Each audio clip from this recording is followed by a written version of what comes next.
গল্পের নাম ছোট্ট বাতির আলো। গ্রামের নাম ছিল নূরপুর। ছোট্ট একটা গ্রাম, কাঁচা রাস্তা, সবুজ মাঠ, আর সন্ধে নামলেই ঝিঝি পোকার ডাক। সেই গ্রামেই থাকত একটি ছেলে, ইমরান। বাবা একজন দিনমজুর, মা অন্যের বাড়িতে কাজ করতেন। সংসারে টাকার অভাব ছিল, কিন্তু স্বপ্নের অভাব ছিল না। ইমরান পড়াশোনা খুব ভালোবাসত, কিন্তু তাদের ঘরে বিদ্যুৎ ছিল না। সন্ধে হলেই চারদিক অন্ধকার।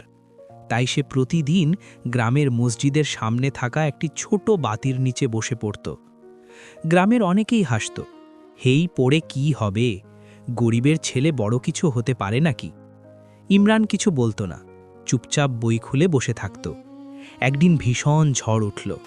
বৃষ্টি আর বাতাসে সেই ছোট বাতিটাও নিভে গেল। চারদিক অন্ধকার। সবাই ঘরে ঢুকে দরজা বন্ধ করে দিল।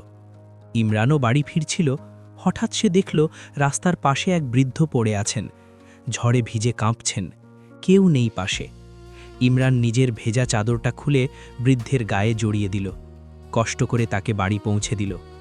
পরদিন সকালে গ্রামে খবর ছড়িয়ে পড়ল। বৃদ্ধ লোকটি ছিলেন শহরের একজন অবসরপ্রাপ্ত শিক্ষক।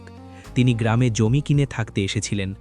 তিনি ইমরানকে ডেকে বললেন, গত রাতে তুমি শুধু আমাকে বাঁচাওনি, তোমার হৃদয়ের আলো দেখিয়েছ।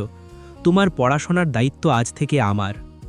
সেদিন থেকে ইমরানের জীবনে নতুন আলো জ্বলে উঠল। বছর কয়েক পর নূরপুর গ্রামে প্রথম ডাক্তার হয়ে ফিরল ইমরান।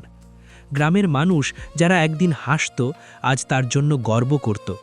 মসজিদের সেই ছোট বাতির নিচে দাঁড়িয়ে ইমরান একদিন বলেছিল, অন্ধকার যত গভীরই হোক, ছোট্ট একটা আলোই যথেষ্ট। শিক্ষণীয় কথা, অভাব নয়, মন আর ইচ্ছাশক্তি মানুষকে বড় করে তোলে। একটি ছোট ভালো কাজও জীবনের মোড় ঘুরিয়ে দিতে পারে।